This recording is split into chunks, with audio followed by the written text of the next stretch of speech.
nyaka nke nna si n'igwe wee zitere m.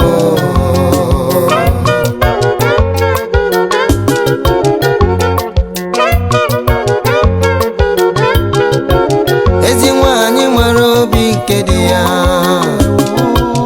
ezi nwanyị nwere obi nke dị ya, onye ezi omume, onye nyaka nke nna si n'igwe wee zitere m.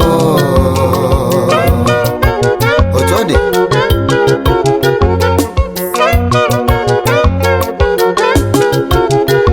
ọ na-eme ihe obi m na-achọ, ọ na-eme ihe obi m na-achọ. Ngawa ụzọ ije lọta, ogoli mara obi nke dị ya, eme m obi aṅụrị.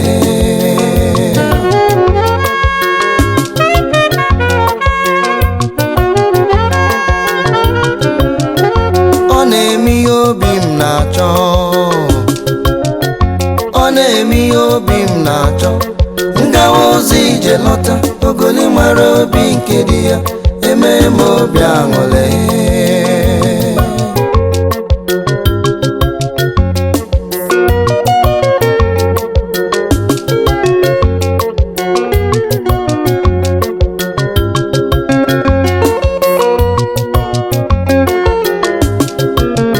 Ọ dịghị eme ihe ga-ewe dị iwe,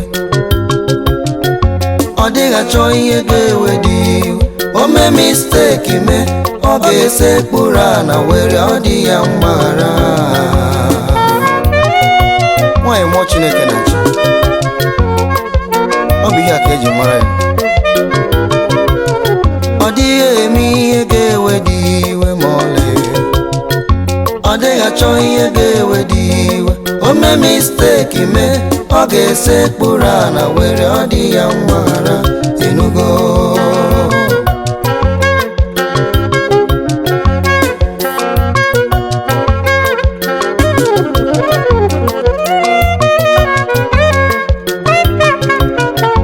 ọ na-amụta ụmụ nke mara mma n'obodo, ọ na-amụta ụmụ nke mara mma, ọ mụta ụmụ nke mara mma, onye ezi nkwado n'okpuru ọjọke.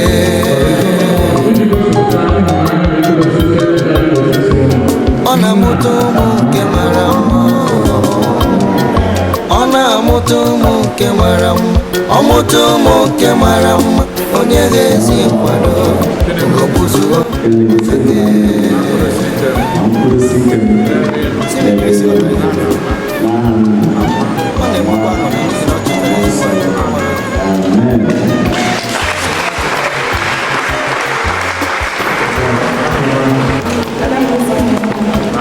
Ezi nwanyị bụ nke nwere agwa ọma, ogoli nwanyị bụ nke nwere agwa ọma. Ị chọrọ ịnọ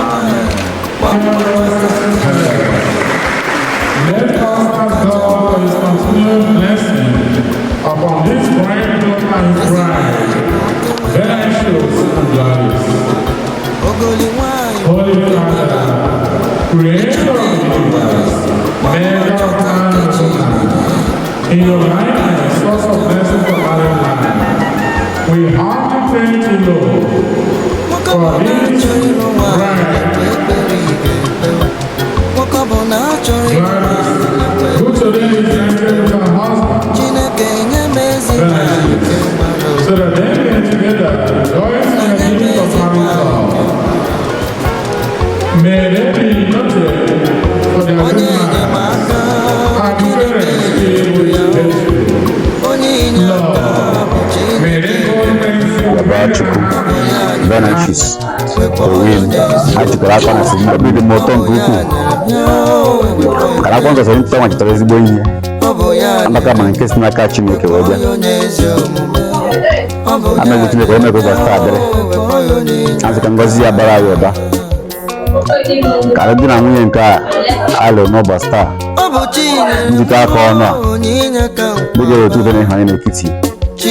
Muna mwenye mu. Bichoma Gladys. Achine Kenya ni la ameji agozi di na mwenye. Anjima mata no basta. Awadara yemma. Oya dara yemma neke. Dara yemma na nko. ụbọchị niile nke ndị a na-achị onye nwanyị. Amen.